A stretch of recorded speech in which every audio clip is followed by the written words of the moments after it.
external or outer ears. Oh, you see any ears on these guys? You might see little pinholes.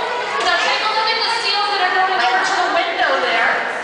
You'll see they have a little pinhole behind their eye on either side. Those are their ears. Sea lions have a tiny little ear flap about an inch long. That's a good ladies. Yay! Good job. Tell the difference between seals and sea lions. Another difference. Tilly, wave to everybody out there. Oh, there goes Tilly. All right, Ariel, you wave. You wave. Did you see how small their front flippers are? If they were sea lions, they would have really large front flippers. Tilly, come back up again, okay? Tilly's gonna come on up again. Here she goes. Okay. Sea lions swim. They literally fly through the water. Tilly, wave your flippers again. Here you go. Now, we're gonna try something with Tilly. This is something that we've been doing. Thank you, Vicki. You're welcome. Look at Razzle. Look at her hind flippers. You see what Vicki's doing? She is actually spreading them apart so you can see how wide they are. Tilly, you can bring your hind flippers up first. Bring them up. Good girl, Tilly. So those hind flippers are really important for seals because that's how they can swim. Sea lions, like I said, use their front flippers. All right, I'm going to pass it back to Vicki. She's going to talk to you guys a little bit more about what we do with the animals as far as how we train them, how we hunt. Excellent. Well, we do a lot of training, but this is our main training time. So we really capitalize on the amount of time that we can have with them. One of the first things we do is we have them find their spot at on the rocks. Then we extend, you'll see us doing this, we extend our hand to them. This is called target. Targeting is really important because it focuses them on the task at hand. We reward them with, I bet you know, with fish, right? But also with a lot of love or maybe a little chin scratch or a pat on the back. It's all positive, called positive reinforcement.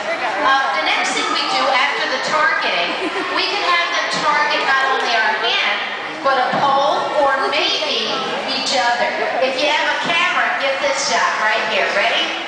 1, 2, 3. Kiss.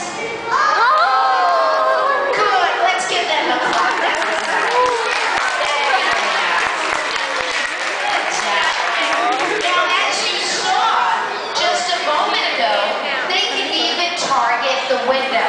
And we're going to have them do that one more time. You ready? Target. Tilly, good job, okay? Orange, wall, Razzle, good girl. Here we go. Good Tilly. Ariel. Razzle, target. Right in front of you. Good, Ariel, good job. Good. So those are some of the things that we can do as far as targeting goes. One of the things that we like very much doing is working closely so we can take better care of them. And one of the main things that we work on is working with their mouth. Look at this.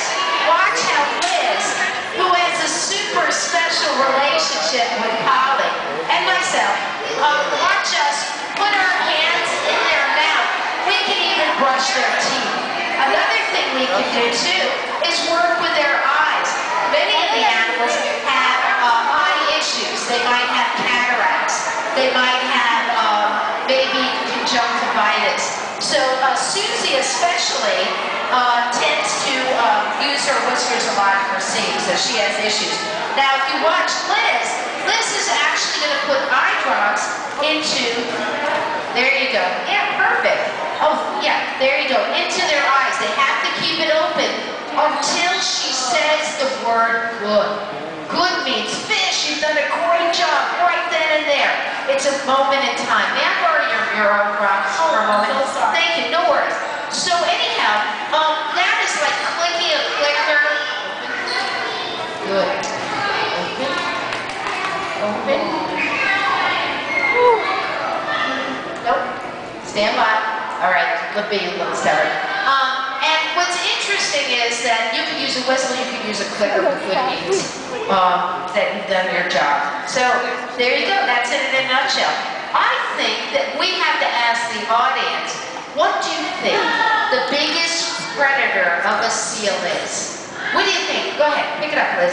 What do you think? Polar bear. That's a great answer. Good. Sure, absolutely. Anybody else have any ideas? I was thinking that sometimes if they live by the mountain, there could be a mountain lion. What was that? Hard to hear. I'm sorry. Was it, yeah, what were you saying? Go ahead, sweetheart. Yeah. I was thinking the same thing. Oh, thinking the same thing? Oh, yeah, that's a good one. Another animal that might go after seals would be killer whales. Maybe Polar bears, sharks, killer whales. Would you guys like to see these guys do an imitation of a shark? Yes. You want to see that? All right, this is a new behavior. Ariel, target here. There you go. Shark. Do your shark imitation. There you go. Shark. Oh, not gonna do it. Maybe we'll have Orange do it. Shark. Okay, try it again. Just like There we go. Shark. All right, I was just fooling with it. Orange, it's okay. Come up for here. There we go. I was actually trying to get Ratzel to do a little orca imitation because she does it so well. Ready? Ratzel? Ratzel? Orca? There we go. Just a little marine biology joke. All right. So very good. Now, how do they escape those predators?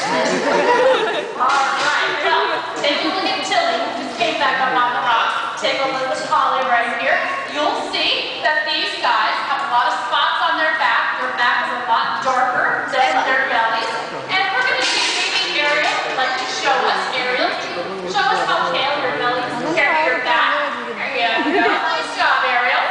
This is called counter shading. And if you go around the aquarium today, I bet you can see a lot of the animals here have this type of coloration. Now think about it. If you're a shark and you're looking for a bite to eat, if you look down, is the ocean bottom really dark?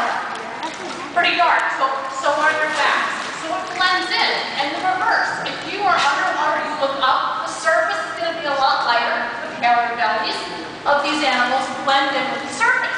So not just seals have this type of counter shading, even sharks have counter shading. So go around the aquarium today and see how many animals you can find that have this type of what we call counter shading, which is an adaptation that they have made to their environment. Now speaking of the environment, when we go to the beach, I'm sure you guys have all seen, unfortunately, a lot of garbage tossed around on the beach. You know, it's really bad for aquarium